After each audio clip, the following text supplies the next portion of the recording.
അമൽജ്യോതി കലാപവും ബഹളങ്ങളും കെട്ടടങ്ങി താൽക്കാലിക ശാന്തതയിലേക്ക് എത്തപ്പെട്ടു. എന്താണ് മിച്ചം? ആർക്കാണ് വിജയം ലഭിച്ചത്? ആരാണ് പരാജയപ്പെട്ടത്? ഈ ബഹളങ്ങളും കലാപശ്രമങ്ങളും അന്തിച്ചർച്ചകളും അകാലത്തിൽ ജീവിതം ഹോമിക്കേണ്ടി വന്ന ശ്രദ്ധാ സതീഷിന്റെ വീട്ടുകാർക്ക് അവളെ തിരിച്ചു നൽകാൻ പറ്റുന്നതായിരുന്നു? അതല്ലെങ്കിൽ അത്തരത്തിൽ ജീവിതം നശിപ്പിക്കാൻ വേണ്ടി ആഗ്രഹിച്ച് അവസരം കാത്തിരിക്കുന്ന അനേകരെ അതിൽ നിന്ന് പിന്തിരിപ്പിക്കാൻ പറ്റുന്നതായിരുന്നു? നമുക്ക് ചിന്തിക്കേണ്ട വിഷയം അതാ.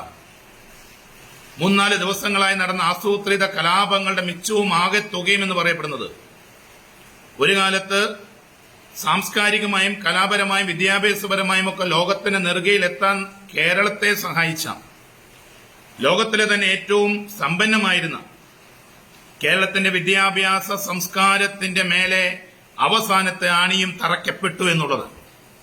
മാറി മാറി കേരളം ഭരിച്ച രാഷ്ട്രീയ പാർട്ടികളുടെ എച്ചിൽ തിന്ന് വളരുന്നതിന് വേണ്ടി കുറച്ച് അണികളെ സൃഷ്ടിച്ചെടുക്കുവാൻ ഒരു മഹത്തായ വിദ്യാഭ്യാസ പാരമ്പര്യത്തെ, സംസ്കാരത്തെ തല്ലിക്കൊന്ന് കിടത്തിയിരിക്കുന്ന ശവപ്പെട്ടിയിലെ അവസാനത്തെ ആണി. ആരുടെയൊക്കെയോ എന്തിന്റെയൊക്കെയോ അടിമകളായി ആ പെട്ടി കിടക്കുന്ന നമ്മുടെ മക്കളെ, ഈ ദേശത്തിന്റെ ഭാവി വാഗ്ദാനങ്ങളെ രക്ഷിച്ചെടുക്കാൻ പ്രിയമുള്ള മാതാപിതാക്കന്മാരെ നമുക്ക് മാത്രമേ പറ്റൂ. നമ്മൾ മാത്രമാണ് അതിന് മുന്നിട്ടിറങ്ങേണ്ടത്. തനിക്ക് ഇഷ്ടപ്പെട്ട ഒരു ആൺ സുഹൃത്തിന്റെ കൂടെ ഇരിക്കാൻ, രാത്രി ഇരിക്കാൻ, അവനിന്ന് കെട്ടിപ്പിടിക്കാൻ, അവന്റെ കൂടെ കിടക്കാൻ, ഇഷ്ടപ്പെട്ട വസ്ത്രം ധരിക്കാൻ, രാത്രിയിൽ കാമക്കൂത്തു നടത്തി നടക്കാൻ, കഞ്ചാവ് ലഹരിയും അടിച്ച് ജീവിക്കാൻ, ക്ലാസ് എടുത്തുകൊണ്ടിരുന്ന സമയത്ത് പോലും മൊബൈൽ ഉപയോഗിക്കാൻ നമ്മുടെ മക്കൾക്ക് സ്വാതന്ത്ര്യം കിട്ടുന്നില്ല പോലും. അവരെ കോളേജ് അധികാരികൾ അനുവദിക്കുന്നില്ല പോലും. ഇന്ന് അതിനുവേണ്ടി അവർ സമരം നടത്തുന്നത്. മക്കളെ, നിങ്ങളോട് ഒരു കാര്യം, നിങ്ങൾക്ക് തെറ്റി.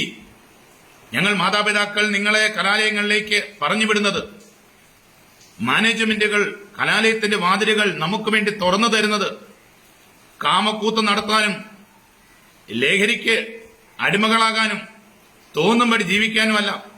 നൊന്ത് പ്രസവിച്ച മാതാവിനെയും ജന്മം നൽകിയ പിതാവിനെയും വിദ്യ ഓതിത്തരുന്ന ഗുരുവിനെയും ദൈവത്തെ പോലെ സ്നേഹിച്ച് ബഹുമാനിച്ച് ജീവിച്ച് പഠിച്ച് വിജയിച്ച് വലിയ ഉന്നത വ്യക്തിത്വങ്ങളായി തീരുന്നതിന് വേണ്ടിയാണ്, അതിനുവേണ്ടി മാത്രമാണ് നിങ്ങളെ ഞങ്ങൾ കലാലയത്തിലേക്ക് പറഞ്ഞുവിടുന്നത്. ആ കലാലയങ്ങൾ വ്യഭിചാരശാലകളല്ല, മറിച്ച് അറിവിന്റെ ദൈവാലയങ്ങളാ, ക്ഷേത്രങ്ങളാ. ഇത് ദൈവാലയങ്ങളാ, ദൈവം വസിക്കുന്ന ഇടമാണ്. അമൽജ്യോതി കോളേജിന് മുമ്പിൽ നിന്ന് കഴിഞ്ഞ ദിവസം ഒരു കൊച്ചു പെൺകൊച്ച് ചാനലുകാരുടെ മുമ്പിൽ നിന്ന് നിലവിളിക്കുന്നത് കേട്ടു. ഞങ്ങൾക്ക് ഇഷ്ടമുള്ള വസ്ത്രം ധരിക്കാൻ സ്വാതന്ത്ര്യമില്ല, ഞങ്ങൾക്ക് രാത്രി ഇറങ്ങി നടക്കാൻ സ്വാതന്ത്ര്യമില്ല, ഞങ്ങൾക്ക് ഇഷ്ടം പോലെ സ്വാതന്ത്ര്യം ചലിക്കാൻ അവസരമില്ല എന്ന്. എന്റെ പൊന്നുമോളെ, നീ ഒരു കാര്യം ഓർക്കേണ്ടത് നല്ലതാ.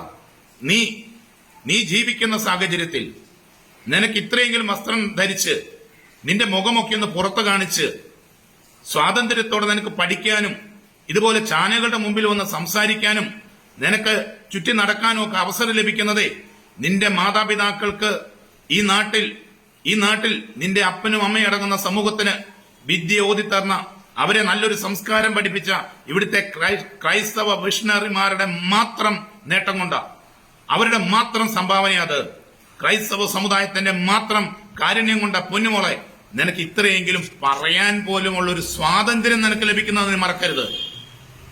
ഈ കലാപത്തിലെ വിജയികളാരാ?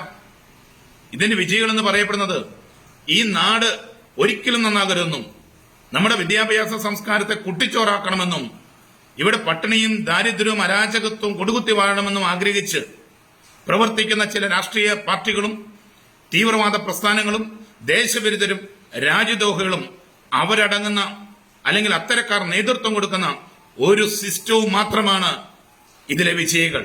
അവർ മാത്രമാണ് ഉള്ളുകൊണ്ട് ആനന്ദിക്കുന്നത്. ബാക്കി എല്ലാവരും പരാജയപ്പെട്ടു. കേരളത്തിന്റെ ദൈവത്തിന്റെ സ്വന്തം നാട്ടിലെ 3.5 കോടി ജനങ്ങളും പരാജയപ്പെട്ടു.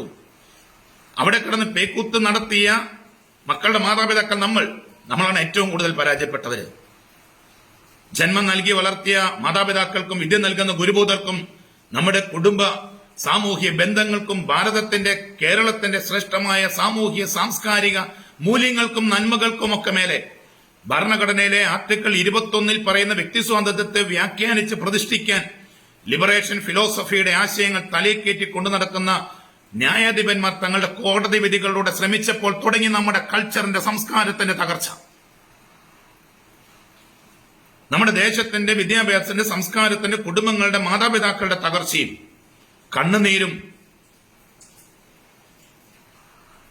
അന്നു മുതൽ ആരംഭിച്ചു. അതിന്റെ കൂടെ രാഷ്ട്രീയ നേതൃത്വങ്ങളും അതോടൊപ്പം അന്ധമായ ചില നിയമനിർമ്മാണങ്ങളും. കേരളത്തിലെ 1057 സ്കൂളുകൾ ലഹരി മാഫിയയുടെ പിടിയിലാണെന്നും അവരുടെ നിയന്ത്രണത്തിലാണെന്നും നമ്മുടെ സ്കൂളുകളിൽ പഠിക്കുന്ന കൊച്ചു പെൺകുട്ടികൾ അവരുടെ സഹപാഠികളാൽ ശാരീരിക ബന്ധത്തിൽ ഏർപ്പെടുന്നുണ്ട്, ഗർഭിണികളാകണമെന്നുണ്ടെന്ന് പോലും വെളിപ്പെടുത്തലുകൾ വന്നിട്ടും സാമൂഹിക സമ്പർക്ക മാധ്യമങ്ങളിലൂടെ വിവിധ സോഷ്യൽ മീഡിയ പ്ലാറ്റ്ഫോമുകളിലൂടെ നമ്മുടെ കുട്ടികളെയും അവരുടെ ജീവിതങ്ങളെയും തകർക്കാൻ ഒരു വലിയ മാഫിയ തന്നെ പ്രവർത്തിക്കുണ്ടെന്ന് അറിഞ്ഞിട്ടും അതിന്റെ റിപ്പോർട്ടുകൾ ഉണ്ടായിട്ടും മിണ്ടാതിരിക്കുന്ന മാതാപിതാക്കളെ, സാംസ്കാരിക ലോകമേ, മാധ്യമ പ്രവർത്തകരെ, കേരളത്തിന്റെ പൊതുസമൂഹമേ, നീതി നിർവഹണ സംവിധാനങ്ങളെ, നമ്മുടെ നിസ്സംഗതയും ഈ അടിമത്തവും നമ്മുടെ രാഷ്ട്രീയ അടിമത്തവും മൂലം നമ്മുടെ കുഞ്ഞുങ്ങൾക്കുണ്ടാകുന്ന നഷ്ടവും ഈ പാപക്കറകളും നാം എവിടെ കൊണ്ടുപോയി കഴിക്കളയും? തകർന്നു കിടക്കുന്ന നമ്മുടെ കുടുംബങ്ങളെ, മക്കളെ, വിദ്യാഭ്യാസ സംസ്കാരത്തെ പിടിച്ചുയർത്താൻ നമുക്ക് ബാധ്യതയുണ്ട്. നമ്മുടെ സ്കൂൾ, കോളേജ്, PTA അതിനുവേണ്ടിയാകണം നമ്മൾ പാരന്റ്സ് അവർ കൂടേണ്ടതും ചിന്തിക്കേണ്ടതും. വിദ്യാലയങ്ങൾ അറിവും സംസ്കാരവും വിളമ്പുന്ന വാരിവിതർന്ന വേദികളായി മാത്രം മാറ്റപ്പെടണം.